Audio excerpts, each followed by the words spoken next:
Alhamdulillah, wassalatu wassalamu ala rasulillah wa ba'd.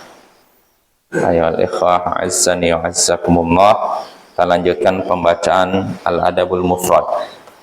Berkata Imam Al-Bukhari rahimahullah, haddatsana Ahmad bin Yunus qal haddatsana Abu Bakar ibni Ayyash anil Hasan ibni Amr an Muhammad ibn Abdurrahman ibn Yazid an abihi an Abdullah anin Nabi sallallahu alaihi wasallam qala laysal mu'minu bit-ta'an walal la'an walal fahish walal badhi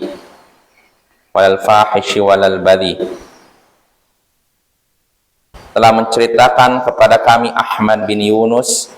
Ia berkata telah menceritakan kepada kami Abu Bakar bin Ayyash dari Al-Hasan bin Amr dari Muhammad bin Abdurrahman bin Yazid dari ayahnya dari Abdullah dari Nabi sallallahu alaihi wasallam. Beliau bersabda, seorang mukmin bukan orang yang suka mencela, suka melaknat, suka berkata keji, dan suka berkata-kata kotor. Nah, ini hadisnya, ayol ikhwah. Hadisnya di sini dari Abdullah bin Mas'ud. Ya, jadi di sini Nabi Shallallahu Alaihi Wasallam menyatakan seorang mukmin bukan orang yang suka mencela, suka melaknat, suka berkata keji, dan suka berkata kotor.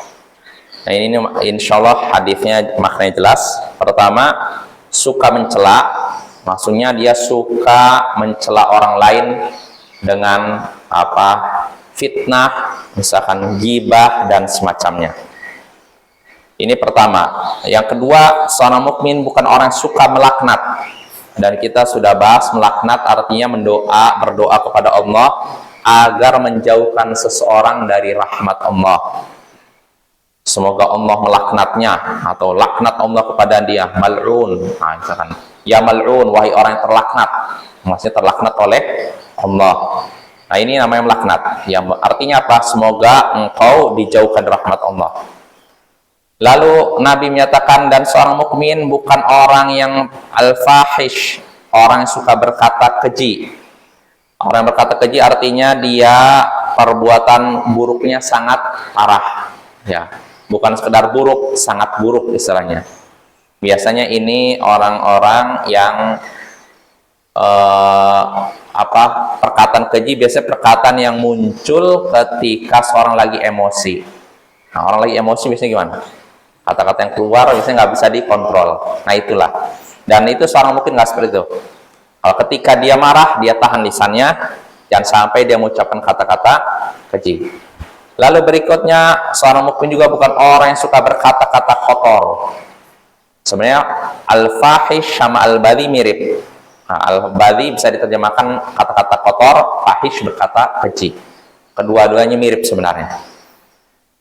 Nah, ini makna hadisnya. Dari hadis ini kita bisa mengambil beberapa pelajaran. Di antaranya pertama, wajib bagi seorang mukmin, bagi kita semua, untuk menahan lisan kita dari mencela orang lain. Mencela tanpa alasan yang dibenarkan, ya. Fitnah, ghibah, dan semacamnya. Lalu faedah kedua, wajib bagi seorang mukmin, bagi kita semua, untuk menjauhi perbuatan suka melaknat, suka menyatakan alaihi laknatullah, atasnya laknat Allah, atau al-mal'un, orang yang terlaknat. Nah, yang seperti ini harus dijauhi. Lalu faedah berikutnya yang bisa kita petik dari hadis ini juga, wajib bagi kita untuk menjauhi perkataan keji dan kotor. Perkataan keji dan kotor yaitu sekali lagi biasanya muncul ketika seorang sedang marah, emosinya meluap-luap. Biasanya kata yang keluar apa? Ya, seperti kebun binatang dan semacamnya. Nah, yang seperti ini harus dijauhi, ya. Wajib hukumnya, bukan cuma sunnah, ya. Lalu faedah terakhir yang bisa kita petik dari hadis ini, seorang mukmin bukan cuma dituntut untuk memerhatikan hubungannya dengan Allah, melainkan juga memerhatikan hubungannya dengan manusia. Artinya yang perlu diperhatikan bukan cuma hablum minallah, tapi juga hablum minan nas. Contohnya dalam hadis ini yang disebutkan adalah aturan tentang hablum minan nas. Ya. Si Nabi menyatakan seorang mukmin bukan orang yang suka mencela, suka melaknat, suka berkata keji dan kotor. Artinya seorang mukmin harus menjaga hubungannya dengan sesama manusia dengan menjaga lisannya agar tidak menyakiti mereka. Maka keliru orang yang cuma memperhatikan ibadah pada Allah tapi menyakiti manusia. Ya, beribadah pada Allah tapi ghibah jalan terus. Beribadah pada Allah, mengesahkan Allah tapi fitnah jalan terus. Nah, ini keliru. Dan keliru juga orang yang perhatian dengan hablum minan nas, menjaga hubungan dengan manusia tapi tidak menjaga hubungan dengan Allah. Ramah kepada tetangga, ramah kepada saudara, berbakti kepada orang tua tapi berbuat syirik, tapi berbuat bid'ah, tapi melakukan maksiat kepada Allah. Nah, yang seperti ini tidak pantas ya. Jadi yang kita perhatikan dua, hablum minallah dan hablum minan nas. Hubungan dengan Allah dan hubungan manusia harus sama-sama dijaga dan dipelihara. Wassallallahu ala nabiyyina Muhammadin wa ala alihi wa sahbihi ajma'in. Wa akhiru da'wana alhamdulillahi rabbil alamin. Assalamualaikum warahmatullahi wabarakatuh.